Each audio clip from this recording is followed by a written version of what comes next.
प्रधानमंत्री नरेंद्र मोदी का बंग रण आज सजने वाला है, क्योंकि एक महीने के अंदर तीसरी बार पश्चिम बंगाल का दौरा करेंगे प्रधानमंत्री नरेंद्र मोदी। ऐसे में यह कहा जा रहा है कि ममता बनर्जी को आज किस तरीके से करारा वार झेलना पड़ेगा प्रधानमंत्री नरेंद्र मोदी जब हुगली में होंगे तब। और आखिरकार हुगली क्यों बना है खास, लेकिन सवाल पश्चिम बंगाल के चुनाव में कई हैं। क्या यह माना जाए कि पश्चिम बंगाल की चुनावी लड़ाई अब सीबीआई पर आ गई है? मुसलमान किधर जाएगा, वो ऐसी किंग मेकर बनेंगे या फिर नहीं? फुरफुरा शरीफ वाले अब्बास सिद्दीकी अगर 70 से 75 सीटें मांग रहे हैं, इसके पीछे की वजह क्या है? अगर 1 रुपए ममता बनर्जी की सरकार ने पेट्रोल और डीजल की कीमत कम की है, तो क्या इसे चुनावी एजेंडे से जोड़ करके देखा जाए? लेकिन प्रधानमंत्री नरेंद्र मोदी का बंग रण, यह है आज की सबसे बड़ी खबर। नमस्ते, मैं राशिद। तस्वीरों के साथ होगी शुरुआत। प्रधानमंत्री नरेंद्र मोदी आज एजेंडा सेट कर देंगे, ममता को जवाब देंगे परफेक्ट। बंगाल का रण सजा है, आज मोदी लेंगे बंग प्रण, क्योंकि अभी तक ममता बनर्जी की सरकार को घेरे जाने की कोशिश की गई है। कोल तस्करी में घेरे जाने की कोशिश की गई है अभिषेक बनर्जी को लेकर के, यानी भाईपों पर सीधा वार किया गया है। तोलाबाजी की सरकार कहा गया, कटमनी की बात की गई, बम गोली और टोली है, सभी पर वार करेंगे मोदी। अमित शाह ने दिखाई थी झांकी, लेकिन असल में असली पिक्चर है बाकी, जो प्रधानमंत्री नरेंद्र मोदी आज दिखाने वाले हैं। और इसीलिए कहा जा रहा है कि क्या बंगाल की लड़ाई सीबीआई पर आ गई है, तब जबकि 24 घंटे पहले एक के बाद एक जम करके सीबीआई की छापेमारी हुई है। सीबीआई की छापेमारी जो सीधे तौर पर अभिषेक बनर्जी से जुड़ी है, उनकी पत्नी से जुड़ी है। अभिषेक की पत्नी के पास आखिरकार कोल तस्करी के कितने राज हैं, इस पर भी क्या प्रधानमंत्री नरेंद्र मोदी सीधा वार करेंगे? यह सबसे बड़ा सवाल उठता है। बंगाल की सियासत की बड़ी खबर से करेंगे शुरुआत। पहली ब्रेकिंग न्यूज, आज पश्चिम बंगाल के दौरे पर हैं प्रधानमंत्री नरेंद्र मोदी। पीएम 1 महीने में आज तीसरी बार बंगाल में हैं। बंगाल से पहले असम भी जाएंगे मोदी। शाम 4:30 बजे मोदी पश्चिम बंगाल के हुगली जिले में रहेंगे। कई बड़े बड़े प्रोजेक्ट्स का शिलान्यास भी करेंगे और शुभारंभ भी करेंगे। लेकिन आपके लिए यह जानना, एक बार थोड़ा सा हम आपको पीछे लेकर के चलते हैं। जब आप ये देखें कि इससे पहले जब विश्व भारती यूनिवर्सिटी को प्रधानमंत्री नरेंद्र मोदी का मोदी मंत्र मिला, जब कोलकाता में थे मोदी 23 जनवरी को, और जब 7 फरवरी को हल्दिया में थे मोदी, क्या किस तरह से ममता बनर्जी को आड़े हाथों लिया था, सरकार को कटघरे में खड़ा किया था, देखिए। विश्व भारती विश्वविद्यालय ने नई ऊर्जा दी थी। गुरुदेव ने जिस तरह भारत की संस्कृति से जोड़ते हुए, अपनी परंपराओं से जोड़ते हुए विश्व भारती को जो स्वरूप दिया, उसने राष्ट्रवाद की एक मजबूत पहचान देश के सामने रखी।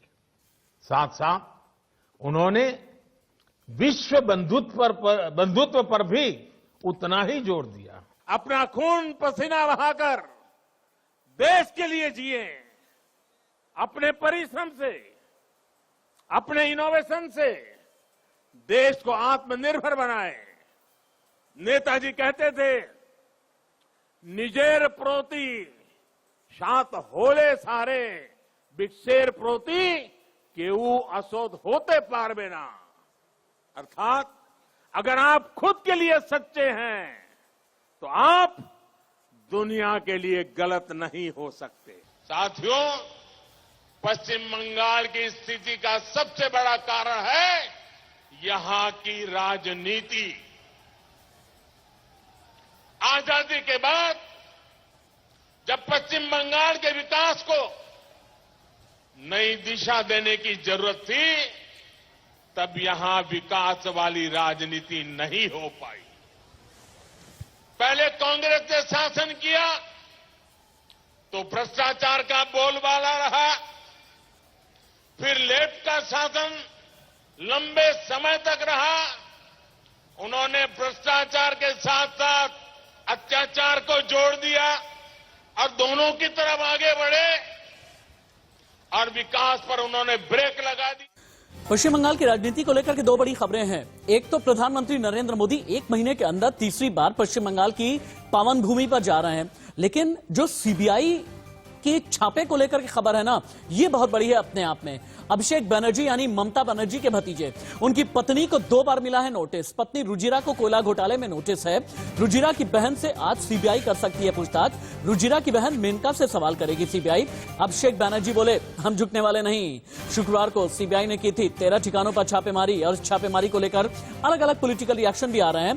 प्रवक्ता बीजेपी सुभाष सरकार, प्रवक्ता कांग्रेस पीएल पुनिया और आरजेडी के प्रवक्ता मनोज झा ने क्या कहा, सुनिए। संस्कृति तोड़ता है कौन? ये संस्कृति है क्या? अभिषेक सभा में बताता है बापेर बेटा होश तो आए, ये कोई संस्कृति है क्या? संस्कृति सीखना उनके पास नहीं, जरूरत है भारतीय जनता पार्टी के कार्यकर्ता को। हम लोग संस्कृतिवान हैं, हम संस्कृति से ही सब काम करते हैं। राजनीति में भी हम संस्कृति के चर्चा होता है, संस्कृति को लेकर ही आगे बढ़ते हैं। राजनीति में मैं समझता हूं कि कोई भी राज्य अपनी आइडेंटिटी के असर्शन को ये कर सकता है। अभी हाल में जो बंगाल चुनाव की हालत कर दी गई है, उसमें आप असर्शन के देखेंगे अभी कई सारी चीजें निकल करके आएंगी, ये रीजनल असर्शन भी। अभिषेक बनर्जी ममता जी के भतीजे हैं और सांसद भी हैं, और उन्होंने अमित शाह के खिलाफ डिफेमेशन केस फाइल किया था और 22 तारीख उसमें लगी है। तो सीबीआई पीछे कैसे रह सकती है ऐसे मामले में? जब डिफेमेशन केस करेंगे गृह मंत्री के खिलाफ, तो सीबीआई कैसे पीछे रह जाएगी? ये तो पिछले 6-7 साल का इतिहास है कि कोई सरकार की खिलाफत करता हुआ नजर आता है, उनको एम्बैरेसिंग सिचुएशन में डालता है, तो ईडी है, इनकम टैक्स है, सीबीआई है, उनको पीछे लगा देते हैं। ये बड़े दुर्भाग्य। शाम 4:30 बजे आज जब हुगली में रैली करेंगे प्रधानमंत्री नरेंद्र मोदी, तो उसके जरिए आखिरकार कितने चुनावी एजेंडा सच करके जाएंगे पीएम, देखें आप। हुगली ही क्यों, यह सबसे बड़ा सवाल है। प्रधानमंत्री नरेंद्र मोदी की रैली के पीछे असल में कई वजहें हैं। हुगली में लोकसभा चुनाव में बीजेपी का प्रदर्शन बड़ा अच्छा था। लोकसभा चुनाव में हुगली से बीजेपी की लॉकेट चैटर्जी जीत करके आई थी, और जीत बरकरार रखने के लिए मोदी की जनसभा हुगली में की गई है। और कहते हैं कि अगर हुगली में कोई बड़ी रैली की जाती है, इसके जरिए आसपास की पेरिफेरी के जो इलाके हैं ना, ये भी पूरी तरह से प्रभावित होते हैं, क्योंकि बंगाल में ममता की जड़ हिल गई है। अब ममता की जड़ हिली क्यों है, ये भी एक बार के लिए समझिए आप। क्या है ना कि अभिषेक बनर्जी का कद बढ़ता चला गया, उनके भतीजे का। जो जमीनी नेता है, उनका यह कहना है ये तो परिवार की पार्टी होकर के रह गई। 1998 में जब पार्टी बनी थी, कहा यह गया था कि कांग्रेस की मुखालफत करेंगे, एस्टैब्लिशमेंट के अगेंस्ट जाएंगे, लेकिन ऐसा नहीं हुआ। फिर उसके बाद बीच में आ गई प्रशांत किशोर की यानी पीके की एंट्री। पीके लोगों से हिसाब किताब मांगने लगे, ये बुरा लगा टीएमसी के जमीनी नेताओं को। बीजेपी मजबूत हो गई है, और सबसे बड़ी बात यह है कि जो कम्युनल पोलराइजेशन होता है, यानी जो धार्मिक ध्रुवीकरण होता है, इस पर भारतीय जनता पार्टी ने अपना ट्रम्प कार्ड खेला। ट्रम्प कार्ड दुर्गा के नाम पर, ट्रम्प कार्ड जय श्री राम के नाम पर, ट्रम्प कार्ड राम मंदिर के नाम पर। और यही एक वजह है कि ममता पर कई बड़े बड़े राजनीतिक वार अभी तक हो चुके हैं। और इसीलिए जब चुनावी ऐलान या फिर चुनाव की तारीखों के ऐलान से पहले ममता पर कितने राजनीतिक वार हुए हैं, अब आप ये देखें। सीबीआई छापे पड़े हैं शुक्रवार से लेकर के कल तक। राजनीतिक हिंसा का ठीकरा ममता बनर्जी के सर पर फोड़ा जा रहा है। जय श्री राम बर्दाश्त नहीं होता ममता को। ममता कहती हैं हम तो जय सिया राम बोलेंगे। शारदा घोटाला, नारदा घोटाला, भाईपो यानी भतीजे की सरकार चल रही है। इस तरह की बातें बड़े बड़े भारतीय जनता पार्टी के नेता कह करके जा रहे हैं। कटमनी और तोलाबाजी वाली सरकार है, ये जेपी नड्डा ने कहा है, ये कैलाश विजयवर्गीय ने कहा है। और इसीलिए कहा जा रहा है कि ममता पूरी तरह से चक्रव्यूह में घिरी हुई हैं। ये चक्रव्यूह क्या है, अब आप ये देखें एक एक करके कितने चक्रव्यूह हैं। प्रधानमंत्री नरेंद्र मोदी जब भी पश्चिम बंगाल जाते हैं, ममता बनर्जी को घेरते हैं। अमित शाह ने यह कह दिया है कि जड़ से उखाड़ करके फेंक देंगे हम ममता बनर्जी की सरकार को। जेपी नड्डा ये कहते हैं कटमनी तोलाबाजी की सरकार अब नहीं चलेगी। और बड़ी बात यह है कि असदुद्दीन ओवैसी की भी हो गई है एंट्री। अब असद ओवैसी ये कहते हैं कि भाई मुस्लिम तो हमारे हैं। अधीर रंजन चौधरी कांग्रेस के लिए खम ठोक रहे हैं। सीताराम येचुरी का यह कहना है कि कांग्रेस लेफ्ट और फुरफुरा शरीफ का जो गठबंधन होगा ना, ये मुसलमानों को अपने पक्ष में लेकर के जाएगा। और इसलिए कहा जा रहा है अब्बास सिद्दीकी भी इस बार गेम चेंजर साबित हो सकते हैं। लेकिन ममता के लिए सबसे बड़ी चुनौती उनके अपने ही रहे हैं, यानी नंदीग्राम सिंगूर की तरफ जहां ज्यादा अच्छा राजनीतिक वर्चस्व जिनका कहा जाता है, शुभेंदु अधिकारी, राजीव बैनर्जी, ऐसे नेता हैं जिन्होंने ममता बनर्जी का साथ छोड़ दिया है। लेकिन भारतीय जनता पार्टी ने यह कहा कि परिवर्तन यात्रा से हम पूरे बंगाल को बदल देंगे, क्योंकि ममता बनर्जी ने आज से 10 साल पहले परिवर्तन का नारा दिया था जब 3.5 दशक की लेफ्ट की सरकार को उखाड़ फेंकना था। तो ऐसे में परिवर्तन यात्रा के जरिए भारतीय जनता पार्टी कितनी चुनावी गोटियां सेट कर चुकी है या साधने की कोशिश की जा रही है। अब आप ये देखें, अलग अलग तारीखों में अगर आप देखेंगे ना, 18 फरवरी को नामखाना में जब अमित शाह थे चुनावी मैदान में, 6 फरवरी को नदिया में, इसके अलावा 9 फरवरी को तारपीठ में, 9 फरवरी को ही झाड़ग्राम में भी परिवर्तन यात्रा हुई थी। नदिया से लेकर के तारपीठ तक, झाड़ग्राम से लेकर के कूच बिहार तक, यानी पूरी तरह से पश्चिम बंगाल को कवर कर लेने वाली यह परिवर्तन यात्रा है। क्या हम डिबेट को ओपन कर सकते हैं? चलिए ठीक है, डिबेट ओपन कर देते हैं। शिवम छाबड़ा हैं प्रवक्ता भारतीय जनता पार्टी, शिवानंद द्विवेदी हैं राजनीतिक विश्लेषक, साइना जावेद थोड़ी देर के बाद में जुड़ेंगे, प्रवक्ता कांग्रेस, तन्वी दास टीएमसी समर्थक मेरे साथ में थोड़ी देर के बाद में जुड़ेंगे, और सुनीत चोपड़ा पॉलिटिकल एनालिस्ट भी मेरे साथ में जुड़ने वाले हैं। शिवम छाबड़ा, पहला सवाल मेरा आपसे है, ममता बनर्जी का यह कहना है कि प्रधानमंत्री नरेंद्र मोदी का दौरा तो है, लेकिन उससे पहले सीबीआई की छापेमारी कर दी, सीबीआई को तोते की तरह से इस्तेमाल किया जा रहा है। क्या इसका जवाब भी आज प्रधानमंत्री नरेंद्र मोदी देने वाले हैं हुगली में? ये राजनीतिक आरोप का जवाब राजनीतिक रूप से दिया जाता है। मुझे लगता है कि जिस प्रकार से बौखला गई हैं तृणमूल कांग्रेस की अध्यक्ष ममता बनर्जी, वो कुछ भी कह सकती हैं। अब आप कल्पना करिए कि उनके अभिषेक बनर्जी की वाइफ को आज से नहीं कितने समय से नोटिस दिया गया पेश होने के लिए। अब आप इसको आप रिलेट कर लेते हैं कि साहब टाइमिंग खराब है, तो अनाप शनाप मैंने कहा ना, राजनीतिक आरोप है, पूर्णतः राजनीतिक आरोप है, इसके अंदर कोई साक्ष्य नहीं है। प्योरली मुझे लगता है कि एब्सोल्युटली बिल्कुल अगर उनके खिलाफ साक्ष्य हैं तभी निश्चित रूप से सीबीआई ने छापेमारी की है, तो इसमें कहीं कोई बहुत दम नहीं है इस चीज में। जो कानून अपना काम करेगा उसके लिए कोई हम किसी राजनीति के रूप से उसको वो कर लें। यदि सरकार काम करे तो दिक्कत है, नहीं करे तो दिक्कत है। तो यह राजनीतिक आरोप है, उसको उस हिसाब से टैकल किया जाएगा। लेकिन एक बात तय है, तृणमूल कांग्रेस की जो स्थिति आज पश्चिम बंगाल में हो रही है, जिस प्रकार का पलायन तृणमूल कांग्रेस के नेताओं का भारतीय जनता पार्टी में हो रहा है, इस बात से तो एक बात सिद्ध हो गई है कि ममता बनर्जी की तानाशाही बहुत दिन बंगाल में नहीं चलने वाली है। शिवम, आप लोग ये कह रहे हैं कि टीएमसी वाले नेता जो है भारतीय जनता पार्टी का दामन थाम रहे हैं, लेकिन ममता बनर्जी ये कह रही है कि ये वो नेता है जो वाकई में एक्सपायरी डेट की दवाई जैसे काम कर रहे थे।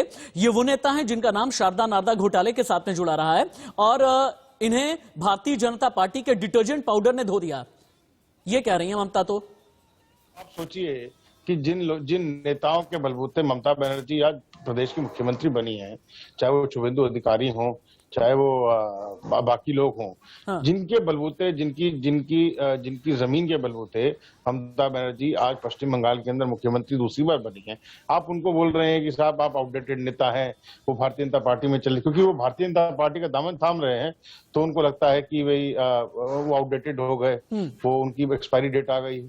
तो इस प्रकार की मैंने कहा ना, अनावश्यक और राजनीतिक बतौलीबाजी जारी है, क्योंकि चुनाव आने वाले हैं, निश्चित रूप से ममता बनर्जी को अपनी जमीन खिसकती नजर आ रही है।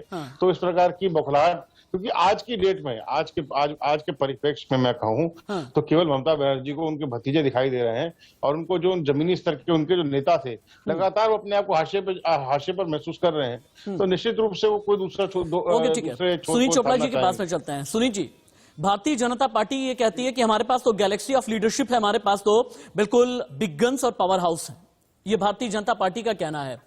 लेकिन क्या ये माना जाए कि लेफ्ट और कांग्रेस सिर्फ और सिर्फ मुस्लिम वोट बैंक की फिराक में है, कि फुरपुरा शरीफ वाले हमारे साथ में आ जाएं और अब्बास सिद्दीकी ये कह दें कि हाँ ठीक है, आपके साथ में हमारा सेक्युलर फ्रंट है, बस इतने भर में काम हो जाएगा। लेकिन अगर इतने भर में काम होगा तो क्या अब्बास सिद्दीकी को लेफ्ट और कांग्रेस 70 से 75 सीटें देंगे या फिर नहीं? रियलिटी ये है कि ये चुनाव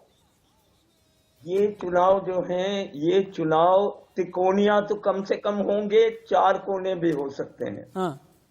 ये बड़ी अच्छी चीज है भारत के जनतंत्र में, जहां पर कंपटीशन होगी, ओपन कंपटीशन होगी, तो इस तरह के, जिस तरह के ये राजनीतिक गंदगी फैलाई जा रही है सीबीआई वगैरह के साथ, हम देखेंगे कि लोग अपने रोजगार, महंगाई और किसानों के आंदोलन के लिए लड़ते हुए आगे बढ़ के बंगाल को मैं उम्मीद करता हूं कि एक स्ट्रांग असेंबली देंगे।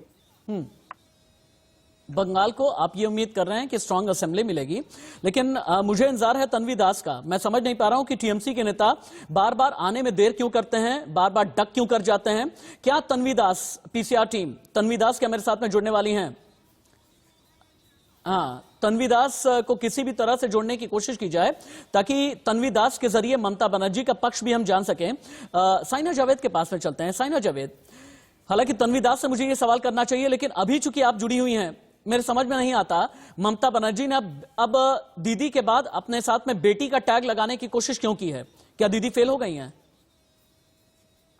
बंगाल में पिछले 10 सालों से जिस तरह की तृणमूल सरकार की राजनीति चल रही है, तोलाबाजी, कोयला घोटाला, गोरू चोरी, चावल चोरी, इस तरह का दुर्नीति तो हम बंगाल में देख ही रहे हैं। उसी के खिलाफ आज कांग्रेस और वामफ्रंट मोर्चा जो जोट से सरकार, हम लोग जोट होकर एक साथ इलेक्शन लड़ने की बात कर रहे हैं और त्रिकोणीय लड़ाई की भी बात कर रहे हैं, क्योंकि अवाम अब जान चुका है कि टीएमसी जो नारा लेकर आए थे परिवर्तन, तो वैसा कोई परिवर्तन लोगों के लिए किए नहीं, कोई भी स्कीम उनका कामयाब नहीं है। इसीलिए आज उनको अंडा भात खिलाने की जरूरत पड़ रही है, क्योंकि वो लोगों तक पहुंच नहीं पाए जो लोगों का मुद्दा। लोगों तक तो राहुल गांधी भी नहीं पहुंचे, लोगों तक प्रियंका गांधी भी नहीं पहुंची। बंगाल में तो लोगों तक राहुल भी नहीं पहुंचे, प्रियंका भी नहीं पहुंची। हाँ, अधीर रंजन चौधरी दिख जाते हैं। राहुल, प्रियंका कहाँ है? इनविजिबल क्यों है? हमारे बंगाल के जो नेता है वो अधीर रंजन चौधरी जी है। अच्छा, और राहुल गांधी यानी बंगाल के लिए राहुल गांधी नेता नहीं है, आप यही कहना चाहती हैं? यानी बंगाल में राहुल गांधी स्वीकार्य नहीं है, यही कहना चाहती हैं आप? राहुल गांधी जी पूरे देश के नेता है और राहुल गांधी जी जिस तरह से काम कर रहे हैं, किसानों के साथ मिलकर उनके मुद्दे को उठा रहे हैं, युवाओं का मुद्दा को उठा रहे हैं, और मोदी की जिस तरह ममता बनर्जी जी बंगाल में लूट मचा के रखे, उस तरह मोदी ने जो झूठ मूठ का जो नारा दिया था, जो इंडिया को, भारत वर्ष को डेवलपमेंट दिलाएंगे, वो मुद्दा भी मोदी जी का कहीं ना कहीं खो गया। और वो झूठ मूठ का जो सरकार चल रहा है, सूट बूट और झूठ का सरकार, वो उसे हमारे राहुल गांधी जी जब मोदी जी से सवाल पूछते तब मोदी जी तो जवाब नहीं देते। और आप किस तरह से कह रहे हैं कि राहुल गांधी जी और प्रियंका गांधी जी बंगाल में नहीं है, हमें फुल सपोर्ट उन लोगों का मिलता है। अब रुकिएगा आप, क्योंकि शिवानंद द्विवेदी भी पॉलिटिकल एनालिस्ट मेरे साथ में हैं, और हालांकि मुझे इंतजार है बार बार तन्वी दास का। टीएमसी सपोर्टर तन्वी दास को किसी भी तरह से मेरी डिबेट में जोड़ने की कोशिश की जाए, ये मेरी गुजारिश है। शिवानंद द्विवेदी के पास में चलते हैं। शिवानंद द्विवेदी जी, आज की तारीख में ममता बनर्जी दो ही बातें कहती हैं। एक तो बंगाली अस्मिता की बात करती हैं, बंगाल की बेटी की बात करती हैं, और ये कहती हैं कि भारतीय जनता पार्टी के पास सीएम पद का कोई चेहरा नहीं है, अगर कोई है तो बताया जाए। कभी मिथुन दा नजर आते हैं, कभी सौरव गांगुली नजर आते हैं। क्या इसका भारतीय जनता पार्टी को नुकसान होगा? सवाल नंबर 1। सवाल नंबर 2, ममता बनर्जी एक एक करके ट्रम्प कार्ड खेल रही हैं। पेट्रोल डीजल की जब बारी आई तो 1 रुपया सस्ता कर दिया। ये सारी चीजें क्या ममता के काम आएंगी बंगाल में? देखिए, आपने जो 2 सवाल किए हैं, सबसे पहली चीज तो इसमें यह है कि बंगाल की बेटी और बंगाल की बात करने की ममता बनर्जी, जो लगातार चुनाव में स्वाभाविक है कि उनकी राजनीतिक पार्टी है तो अपने पार्टी के लिए चुनाव में वो ऐसी बात करेंगे।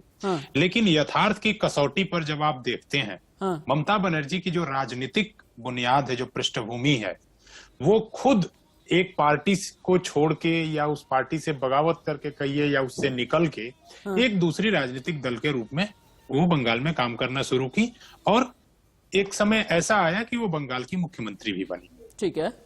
मूल बात यह है कि किन मुद्दों को लेकर वो बंगाल में गई थी। जिन मुद्दों को लेकर मुझे ठीक से याद है, जिस ढंग से उनको देख के ममता बनर्जी जब लगता था कि एकदम क्रांतिकारी नेता की तरह वो जाएंगी और एक बड़े परिवर्तन को अमली जामा पहनाएंगी। लेकिन आज जब बंगाल की स्थिति देखिए, वहां की औद्योगिक स्थिति देखिए, वहां बेरोजगार की स्थिति देखिए, वहां सरकारी योजनाओं का नीचे तक पहुंचने की स्थिति देखिए, तो ये कहने में किसी भी पॉलिटिकल पार्टी के आरोप प्रत्यारोप से इतर मैं कह रहा हूं, ये कहने में कोई गुरेज नहीं है कि जो एक सामूहिक विकास फेडरल स्ट्रक्चर में केंद्र और राज्य संबंधों के बीच होना चाहिए, केंद्र की योजनाओं को तो ममता बनर्जी नीचे तक जाने ही नहीं दी। किसानों की इतनी बड़ी स्कीम, 2-2 हजार रुपए किसान इनपुट जो सम्मान निधि है, वो नीचे तक किसके खाते में जाता? किसानों के खाते में जाता, उसको नहीं जाने दी। आयुष्मान भारत योजना नहीं लागू होने दी। तो सवाल ये है कि परिवर्तन होगा कैसे? जिस परिवर्तन का संकल्प लेके आप 2011-2010 में चली थी, वो परिवर्तन नीचे पहुंचेगा कैसे? जब आप डेवलपमेंट के मुद्दे पर, राजनीति चलिए 2 महीने के लिए है, 3 महीने के लिए, 4 महीने के लिए है, लेकिन विकास के मुद्दों पर जब आप हर समय सिर्फ इसलिए आप एक तरह से विरोधाभास की राजनीति करेंगी क्योंकि केंद्र में आपकी तन्वी जी जुड़ गई मेरे साथ में, तन्वी जी जुड़ गई हैं, शायद आपके सवालों का जवाब तन्वी दास बेहतर देंगी। टीएमसी सपोर्टर है तन्वी दास। देश एक सवाल पूछ रहा है, क्या कोल तस्करी के मामले में अभिषेक बनर्जी की पत्नी का नाम आना टीएमसी के लिए नुकसान पहुंचाएगा? सवाल नंबर 1। ममता बनर्जी ने दीदी से आखिरकार बेटी का टैग क्यों ले लिया? सवाल नंबर 2। भारतीय जनता पार्टी बंगाल की सरजमी पर जितनी मजबूत हो गई है, इसका मुकाबला दीदी कैसे करेंगी? और आम आदमी के लिए पिछले 10 साल में जो वाकई में ममता बनर्जी को करना चाहिए, सही वक्त पर यह शॉट ममता से मिस हो गया है।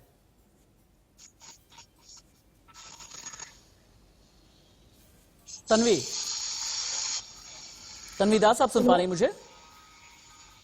हेलो तन्वी दास, क्या आप मुझे सुन पा रही हैं? टीएमसी सपोर्टर तन्वी दास से मैं बात करना चाहता हूं। क्या मैम सुन पा रही हैं आप? चलिए ठीक है, कोई बात नहीं। बंगाल में बीजेपी का 5 का पंच क्या है, ये भी एक बार आप देखें, तभी आप समझ पाएंगे। और तन्वी दास को इस बीच जोड़ने की कोशिश करें। बीजेपी ने 294 में से 200+ सीटें जीतने का एक टारगेट रखा है, यानी लक्ष्य रखा है। बीजेपी ने पश्चिम बंगाल को 5 अलग अलग जोन में बांट दिया है। उत्तरी बंगाल, राढ़बंग, नवदीप, मेदिनीपुर और कोलकाता वाला इलाका। 5 जोन संभालने के लिए 5 प्रदेशों के संगठन महामंत्री लगा दिए गए हैं। गुजरात में बीजेपी के संगठन महामंत्री हैं भीखूभाई दलसानिया। भीखूभाई दलसानिया को नवद्वीप जोन के संगठन की कमान दे दी गई है। यूपी संगठन के महामंत्री हैं सुनील बंसल, कोलकाता जोन को संभालने की जिम्मेदारी। हरियाणा संगठन महामंत्री हैं रविंद्र राजू, राढ़बंग जोन का जिम्मा इन्हें दिया गया है। हिमाचल संगठन महामंत्री हैं पवन राणा और हावड़ा, हुगली, मेदिनीपुर देखने की जिम्मेदारी इन्हें सौंप दी गई है। लेकिन सवाल कई हैं, सवाल बंगाल के हैं, और सवाल बंगाल के जो ये कह रहे हैं कि बंगाल की लड़ाई आखिरकार कहां पर आकर के खड़ी हो गई है। सुनील चोपड़ा के पास एक बार फिर हम चलते हैं। सुनील चोपड़ा जी, आप लोगों को लगता नहीं पिछले 10 सालों में लेफ्ट को अपने रिवाइवल के लिए पश्चिम बंगाल में जो करना चाहिए था, ये आप लोग कर नहीं सके और बाजी मार ले गई भारतीय जनता पार्टी? कर पाए हैं, लेकिन रिवाइवल 100% परिवर्तन नहीं होता, क्योंकि हमारे देश की जो चुनाव प्रक्रिया है उसमें first cross the line wins the seat. इसका मतलब है कि वो प्रोपोर्शनल रिप्रेजेंटेशन नहीं है। ठीक है, लेकिन जो आंदोलन में वामपंथ का रोल रहा है किसानों के, उसका इफेक्ट बंगाल में हुआ है और बहुत अच्छा हुआ है। अच्छा, छात्रों की लड़ाई शिक्षा में जो हुई है वो अच्छी हुई है। इसके अलावा हम देखते हैं कि अब मजदूरों की भी आवाज उठी है। ठीक है, तो मैं मानता हूं कि लेफ्ट आगे बढ़ेगा, लेकिन ये अच्छी चीज है। त्रिकोणीय संघर्ष होगा या चौकोना संघर्ष होगा तो कंपटीशन भी होगी और बेहतरीन रिजल्ट भी आएंगे। एक मिनट रुकिए, तन्वी दास के पास में चलते हैं। तन्वी दास जी, आज प्रधानमंत्री नरेंद्र मोदी 1 महीने में तीसरी बार पश्चिम बंगाल की पावन भूमि पर हैं। ममता बनर्जी चक्रव्यूह में घिरी हैं। भारतीय जनता पार्टी के बड़े बड़े नेताओं के चक्रव्यूह में लेफ्ट और कांग्रेस और साथ ही फुरफुरा शरीफ का गठबंधन और साथ ही ओवैसी भी किंग मेकर और गेम चेंजर बनने की फिराक में है। ममता पश्चिम बंगाल में चक्रव्यूह कैसे तोड़ेंगी? देखिए, जब ये शो हो रहा था आप पहले ही बोल चुके कि सीबीआई का जो रेड हुआ है कल, तो वो एक मतलब चुनावी मुद्दा है।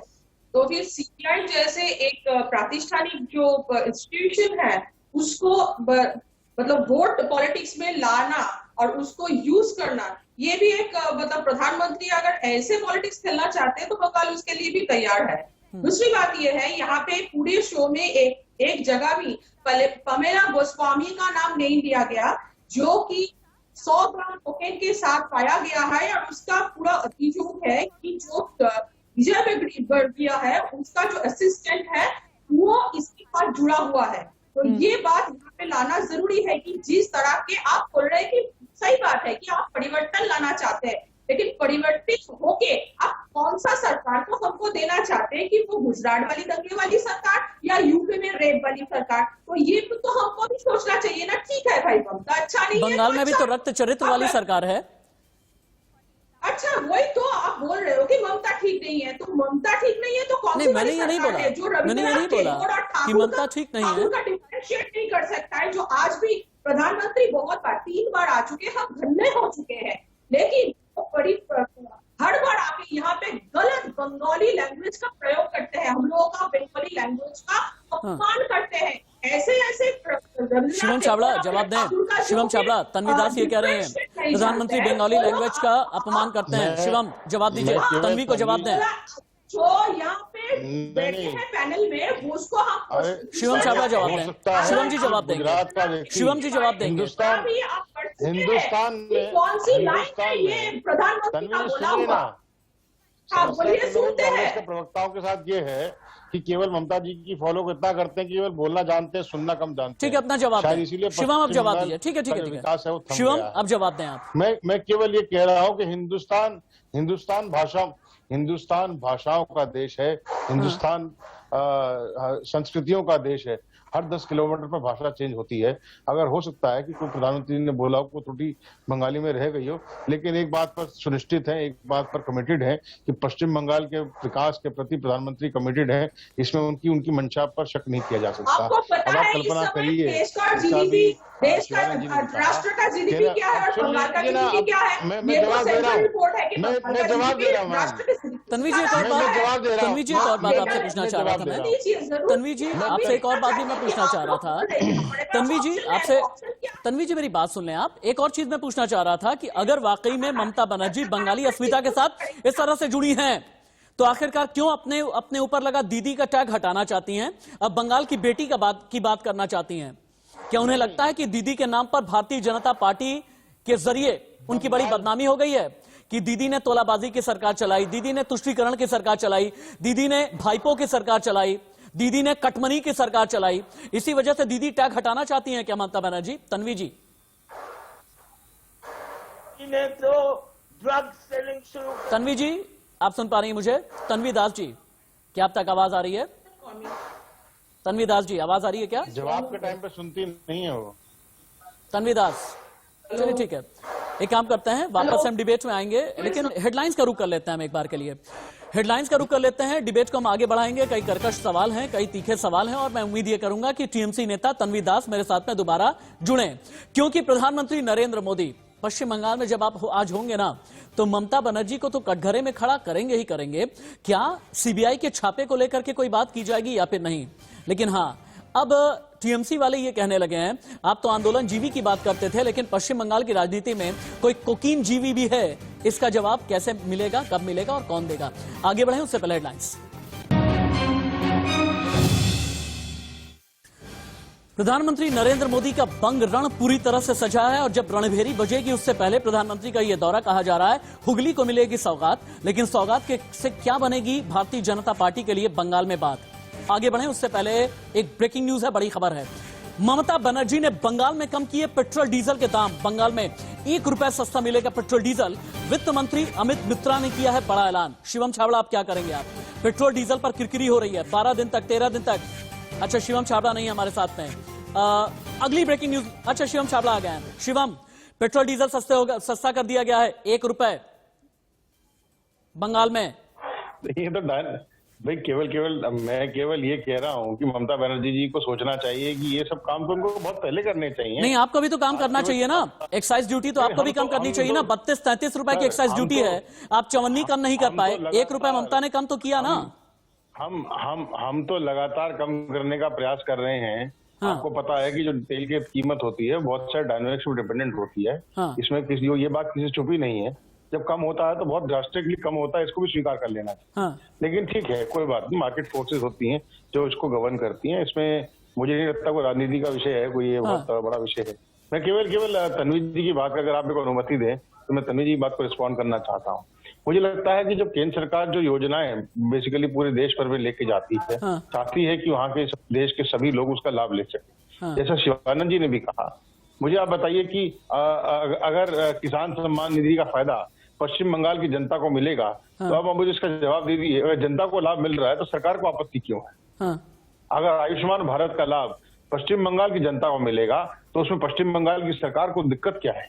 ठीक है। तो कहीं ना कहीं अगर राष्ट्र और प्रदेश का हित राजनीति से पहले आएगा तो मुझे लगता नहीं है कि शायद ममता बनर्जी को कोई आपत्ति होगी। हाँ ठीक है साइना जावेद आपसे, ठीक है शिवम रुक जाइए, शिवम रुके। साइना जावेद आपसे एक सवाल है, पेट्रोल डीजल की कीमत को लेकर जब सड़क पर होना चाहिए कांग्रेस के बड़े नेताओं को तो नजर नहीं आते हैं। हालांकि खबर यह मिली है कि आज सुबह पेट्रोल डीजल की बढ़ी कीमतों की मुखालफत करने के लिए रॉबर्ट वाड्रा साइकिल लेकर के निकले हैं। रॉबर्ट वाड्रा तो निकले, राहुल और प्रियंका पेट्रोल डीजल की कीमत के खिलाफ अभी तक सड़क पर क्यों नहीं? आपकी पहुंच शायद उस तक नहीं पहुंच पा रही है। हर रोज कांग्रेस के कार्यकर्ता लीडर्स पेट्रोल डीजल के दाम को लेकर हर रोज रास्ते पे उतर रहे हैं। नहीं रास्ते पे नहीं उतरते, ट्वीट करते हैं, ट्वीट करते हैं। राजभवन के सामने बंगाल में भी नहीं जाते, ट्वीट करते हैं। ममता बनर्जी के खिलाफ भी खड़े नहीं होते, ट्वीट करते हैं। आप सुन लीजिए ना, आप बीजेपी का होकर बात मत करिए। अगर आपको बीजेपी का होकर बात करना है तो बोल दीजिए हम लोग नहीं आएंगे। नहीं मुझे सर्टिफाई ना करें, डिबेट चला लीजिए। मुझे सर्टिफाई मत कीजिए, अपनी बात कीजिए। डिबेट चला लीजिए, मुझे सर्टिफाई ना करें, अपनी बात करें। आप कांग्रेस को सुनते ही नहीं है, कांग्रेस को दिखाते ही नहीं, कांग्रेस को देखते नहीं है। अगर मुझे सुनना नहीं होता तो आपसे सवाल नहीं करता। अगर मुझे सुनना नहीं होता तो आपसे सवाल नहीं करता। चाहिए मोदी जी से कि पेट्रोल का दाम क्यों बढ़ रहा है? जब पूरा वर्ल्ड लेवल में दाम कम था तब क्यों नहीं दाम कम करे पेट्रोल का? इतने सारे कर्जा लेकर बैठे हुए क्यों नहीं दे रहे? डॉलर का दाम यहाँ पर वर्ल्ड बैंक से 1 अरब से ज्यादा डॉलर कर्ज लेकर लिए, वो पैसा कहाँ गया? ये सब सवाल क्यों नहीं पूछते आप मोदी से? आप हमसे सवाल पूछते। पेट्रोल मोदी का सवाल शिवम छाबड़ा से मैंने कही, मोदी का सवाल शिवम छाबड़ा से मैंने कही किया है। पश्चिम बंगाल में वॉकओवर दे दिया क्या आप लोगों ने? पश्चिम बंगाल में बाकियों को वॉकओवर दे दिया क्या? बंगाल पे वापस आते हैं, बंगाल में क्या बाकियों को वॉकओवर दिया? तैयार नहीं है, आप तो बात सुनना ही नहीं चाहते। बोलिए। आप पहले ही कहें कि भारतीय जनता पार्टी है जो बाजी मार रही है चुनाव में। आज भी कांग्रेस और वाम हम लोग ऑपोजिशन पार्टी है बंगाल में। हमारे सीट बीजेपी से ज्यादा है। हाँ, वो खरीद के कितना सीट ले रहे, कितने एमएलए को खरीद रहे, मैं उस इश्यू में बात नहीं कर रही हूँ। और दूसरी बात, आप जो कह रहे हैं हम लोग हर रोज अधीर रंजन चौधरी जी रास्ते पे उतर रहे, पेट्रोल डीजल के दाम को लेकर आंदोलन कर रहे। जवाबदेही किसकी बनती है? सरकार की। अब मोदी कह रहे हैं कि सोनार बांग्ला बनाएंगे। सोनार हिंदुस्तान तो बना नहीं पाए, पूरे हिंदुस्तान की जीडीपी को तो गिरा दिए। किसान लोग आंदोलन कर रहे, किसान को वो आंदोलन जीवी कहते हैं। जो लोग उनके खिलाफ आवाज उठाते हैं उन्हें जेल में भर देते हैं। और इस तरह का हरकत के बाद भी उनको बंगाल में नया क्या राजनीति वो लाने जा रहे हैं। इनफैक्ट मुकुल राय, शोभन चैटर्जी, इन लोग के नाम में शारदा का मामला है, क्यों नहीं इनके घर में अभी सीबीआई जा रही है? ये सब लेकर आप बात नहीं करते। तन्वी दास आ गई हैं, तन्वी दास आ गई हैं वापस से। तन्वी दास, अगर ममता बनर्जी के भतीजे के घर में सीबीआई जा रही है तो इसके पीछे कई अलग अलग बातें कही जा रही हैं। कहा यह जा रहा है कि ये कोल तस्करी का मामला आज का नहीं है, सितंबर में ही खुल गया था। तभी टीएमसी यूथ विंग का एक बड़ा नेता जुड़ा हुआ था जो अभी भी फरारी में है, और ये सीधे तौर पर अभिषेक के साथ में जुड़ा हुआ है। तो कैसे आप इसे पॉलिटिकल कहेंगे मैम? मैं तो बोला नहीं, शो के शुरू में आप ही बोल रहे थे कि आज मतलब पीएम आपने थोड़ी देर पहले कहा है सीबीआई छापेमारी पॉलिटिकल है। आपने मेरी डिबेट में कहा है कि सीबीआई की छापेमारी पॉलिटिकल है। एब्सोल्युटली पॉलिटिकल है, और इसीलिए ये बात मीडिया से छुपाया जा रहा है कि पामेला गोस्वामी जो 100 ग्राम कोकेन लेकर जा रहा है, जो विजय वर्गीय का जो असिस्टेंट उसके साथ जुड़ा हुआ है, वो तो मीडिया में नेशनल मीडिया में दिखाई नहीं जा रहा है। वो भी तो मुद्दा होना चाहिए। आज उसके बारे में पीएम बोलेंगे। आज पामेला को आप लोग पार्टी से निकल रहे हैं कि आप विजय वर्गीय को क्वेश्चन किया जाएगा, विजय वर्गीय के बारे में क्यों नहीं सीबीआई भेज रहा है? और जो एक बड़ी खबर बीजेपी की, बीजेपी को ममता बनर्जी ने चुनौती दे दी है। ये बड़ी खबर है। बीजेपी के राष्ट्रीय महासचिव कैलाश विजयवर्गीय ने ट्वीट कर दिया है, केवल नंदीग्राम से चुनाव लड़कर दिखाए ममता। टीएमसी ने भी किया जवाबी हमला, बीजेपी सीएम उम्मीदवार का नाम बताए। तन्वी दास जी, क्या सिर्फ अकेले नंदीग्राम से चुनाव लड़ेंगी? पामेला पर जवाब शिवम देंगे, पामेला पर जवाब शिवम देंगे। शिवम, पामेला पर जवाब दें। कानून को अपनी कार्रवाई करनी चाहिए, उन पर कोई पामेला गोस्वामी पामेला गोस्वामी पर कानून कार्रवाई करे। मैं भारतीय जनता पार्टी का प्रवक्ता हूँ, पूरी जिम्मेदारी से कह रहा हूँ। आपकी पुलिस है कोलकाता में, तो लगातार भैया आपका शासन है, पकड़ लीजिए ना। मैं केवल ये कह रहा हूँ तो पुलिस कार्रवाई कर लेना, कार्य कर लेना। ओके ठीक है, रुक जाए। ओके ठीक है, रुक जाए। ठीक है शिवानंद द्विवेदी जी, समझ नहीं आ रही क्या? शिवानंद जी ठीक है, आप चिल्लाहट बंद करते हैं, शिवानंद द्विवेदी के पास में चलते हैं। शिवानंद द्विवेदी जी, कोई आपत्ति नहीं, ठीक है, हो कानून गया। अपना काम करता है। शिवानंद द्विवेदी जी, क्या ममता बनर्जी ये हिम्मत दिखा पाएंगी कि अकेले ही नंदीग्राम से चुनाव लड़ें? दिया कि नहीं दिया? शिवानंद द्विवेदी जी, नहीं, देखिए ममता बनर्जी कहां से चुनाव लड़ेंगी, कहां से चुनाव नहीं लड़ेंगी, ये उनका अपना निर्णय है। लेकिन मैं एक चीज इसके आधार पर एक बात तो कहना चाहता हूं कि कहीं ना कहीं ममता बनर्जी का जो अपना कुनबा है, जो उनका अपना गढ़ है, उस गढ़ से जिस तरह से उनके अपने मजबूत नेता हो, चाहे शुभेंदु अधिकारी हो या जो भी उनके नेता हो, जिस नंदीग्राम से लड़ने की आज बात की जा रही है, तो कहीं ना कहीं उनके अपने लोगों का भरोसा टूटा है। ऐसा दो स्थितियों में होता है, या तो आपके नेतृत्व से लोग ऊब चुके हों या फिर लोगों को ये लगने लगा हो कि अब आपकी नाव डूबने जा रही है। अगर ये दोनों स्थितियों में से कोई भी स्थिति नजर आती है, तन्वी जी जवाब दें। तन्वी जी बोलना चाहती हैं, मैं मानता हूँ आपको रिबट करना चाहती हैं। तन्वी जी रिबट, तन्वी जी रिबट, जवाब दें। तन्वी जी जवाब दें।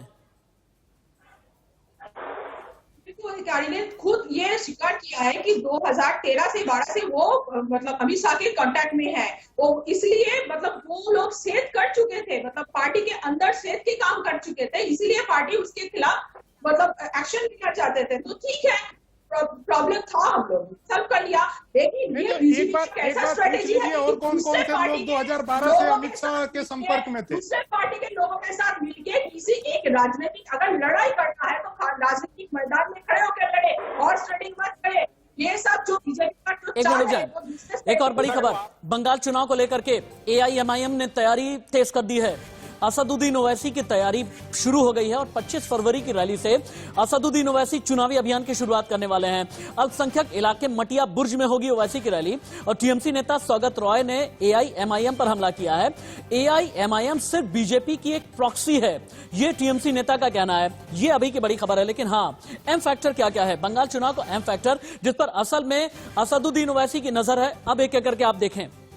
पश्चिम बंगाल में कुल विधानसभा सीटें हैं 294।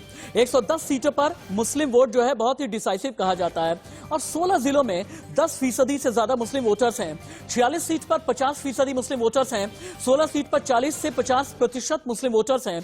33 सीट पर 30 से 40% मुस्लिम वोटर्स और 50 सीट पर 20 से 30% हैं। AIMIM ने मुस्लिम बहुल क्षेत्रों में अपनी सक्रियता बढ़ा दी है। ये बंगाल चुनाव का अहम फैक्टर है। लेकिन बंगाल में कहां कितने मुस्लिम वोटर हैं, अब आप ये देखें। मुर्शिदाबाद, मालदा, दक्षिणी दिनाजपुर, कूच बिहार, बीरभूम, हावड़ा, नदिया, जहां पर 25% से लेकर के लगभग 66% के आसपास वेरी करते हैं मुस्लिम वोटर्स। और मुर्शिदाबाद, मालदा, दक्षिणी दिनाजपुर, कूच बिहार, बीरभूम, हावड़ा, नदिया, इन्हीं सब पर नजर ओवैसी की बनी हुई है। सुनील चोपड़ा जी, ओवैसी किसका काम बनाएंगे, किसका बिगाड़ेंगे? मेरा तो ये कहना है, ओवैसी जी मुस्लिम वोट काटने को तो चले हैं, लेकिन चौकोन अगर लड़ाई हो गई तो ये समझ लो बीजेपी भी कटेगी उतना। ये बिहार नहीं है, ये बंगाल है। बंगाली पढ़ा लिखा आदमी है, वो जानता है कि सांप्रदायिकता ने क्या किया है। वो जानता है कि श्यामा प्रसाद मुखर्जी जब फजलुल हक की सरकार में थे, कलकत्ता राइट क्या चीज थी। तो ये जो बिहार वाला खेल है यहां नहीं चलेगा।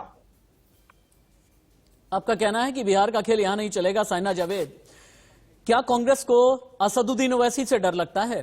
क्या कांग्रेस को भी ये लगता है कि AIMIM बीजेपी की प्रॉक्सी है? और दूसरा मेरा सवाल यह भी है कि अगर भारतीय जनता पार्टी वाले सांप्रदायिक हैं तो सेक्युलर कौन है? जनेऊ वाले सेक्युलर हैं या आचमन करने वाले सेक्युलर हैं या फिर प्रयागराज में जाकर के डुबकी लगाने वाले सेक्युलर हैं?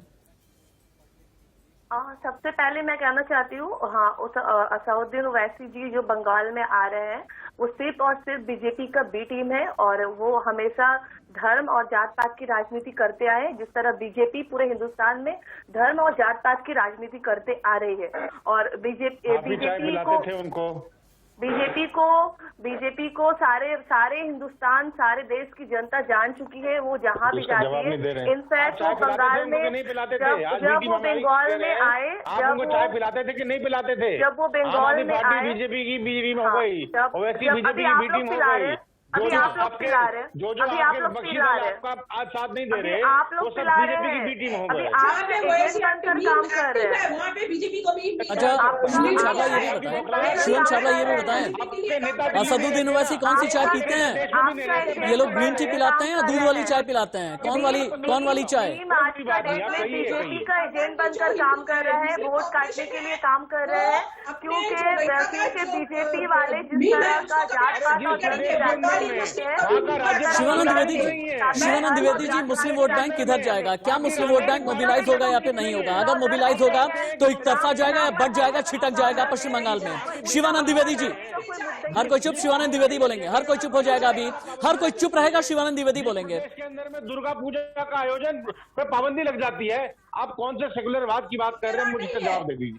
ठीक है, शिवानंद द्विवेदी बोले। शिवानंद द्विवेदी जी, यह एक बहुत ही खराब संस्कृति है। मैं मानता हूं कि ऐसा नहीं होना चाहिए हाँ। कि कोई भी पॉलिटिकल पार्टी जब कहीं चुनाव लड़ने जाती है, बिना कुछ जाने, बिना कुछ सोचे, बिना कुछ समझे उसको बीजेपी की बी टीम बता दो। हाँ। असदुद्दीन ओवैसी अपना चुनाव लड़ रहे हैं, हाँ। मुसलमानों का वोट अगर वो ले रहे हैं, मान लीजिए, अगर आपको डर नहीं है कि नहीं वो नहीं ले पाएंगे। अभी कहा जा रहा था कि बंगाल के लोग पढ़े लिखे लोग हैं, ये बिहार नहीं, तो बिहार के लोग पढ़े लिखे लोग नहीं है। बिहार तन्वी दास बोलेंगे, तन्वी जी बोले, पढ़े लिखे नहीं है, इस तरह की तन्वी जी बोले। मुर्शिदाबाद का मुसलमान, हाँ, मुर्शिदाबाद का मुसलमान नाराज क्यों है ममता से? नादिया का मुसलमान नाराज क्यों है ममता से?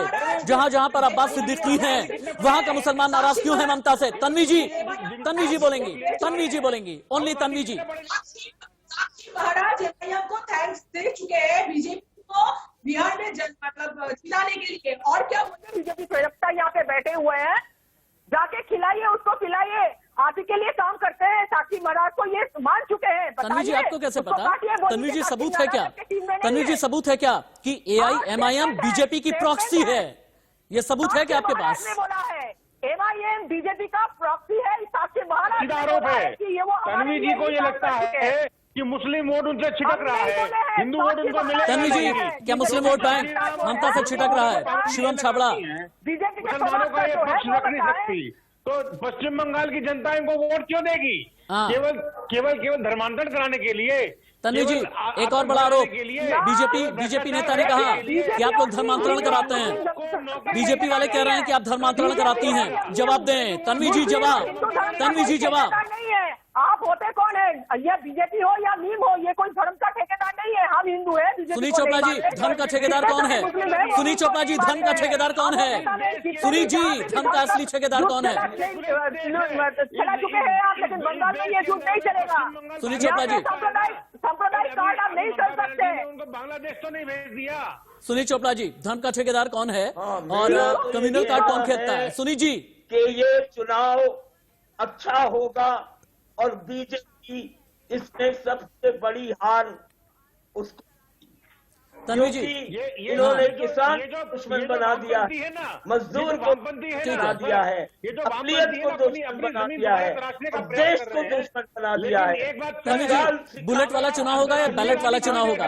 तन्वी जी, बुलेट और बैलेट, चीन देख ले, ये वो देश है तन्वी जी, वामपंथ को नकार। बुलेट वाला चुनाव या बैलेट वाला चुनाव? और हिंदुस्तान उनमें से एक बैलेट वाला चुनाव, सही में बैलेट वाला चुनाव, बैलेट वाला चुनाव, बुलेट वाला हॉर्स ट्रेडिंग वाले चुनाव तो बीजेपी कराते हैं। बैलेट वाला चुनाव, बुलेट और हॉर्स ट्रेडिंग वाला चुनाव तो बीजेपी। साइना जी, राहुल गांधी, प्रियंका गांधी का पहला दौरा, पहली रैली कब है पश्चिम बंगाल में?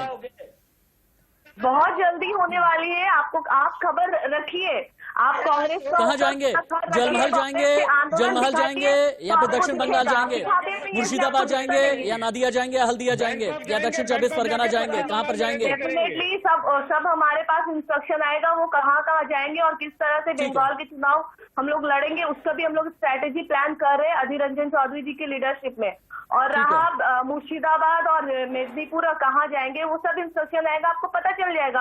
आप थोड़ा बीजेपी से बाहर निकलिए तो आपको सब कुछ दिखेगा। अरे मैम, आप अंत तक मुझे सर्टिफाई कर रही हैं। आप सर्टिफाई करते रहे, मुझे कोई फर्क नहीं पड़ता। मुझे लगता है कि मैंने दुखती रग पे हाथ रख दिया है।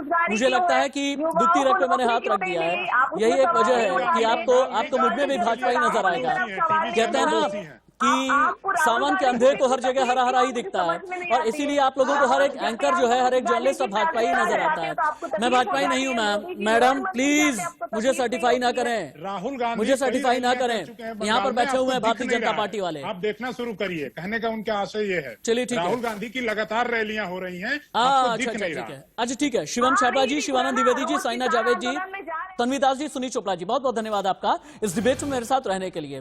तो प्रधानमंत्री नरेंद्र मोदी आज पश्चिम बंगाल की सरजमी पर हैं। इससे पहले जेपी नड्डा से लेकर के अमित शाह तक हर किसी ने अपना डेरा जमाया हुआ है। महीने में अब रैलियां प्रधानमंत्री की बढ़ने वाली हैं और जल्द ही अब विधानसभा चुनाव की तारीखों का ऐलान भी हो जाएगा। लेकिन सवाल एक ही है, ममता बनर्जी अगर चक्रव्यूह में घिरी हुई हैं तो फिर इस बात से क्या इनकार किया जा सकता है कि जमीन का नेता आज भी ममता बनर्जी को कहा जाता है। लेकिन ममता बनर्जी भारतीय जनता पार्टी के अग्रेशन से कैसे निपटेंगी, 10 साल की एंटी इनकम्बेंसी से कैसे निपटेंगी, और जहां पर हो जाएगा ध्रुवीकरण तो फिर इसका जवाब ममता बनर्जी कैसे देंगी, और सीबीआई छापेमारी के बाद अब ममता क्या और भी ज्यादा अग्रेसिव हो जाएंगी, ये सबसे बड़ा सवाल है। एक ब्रेक।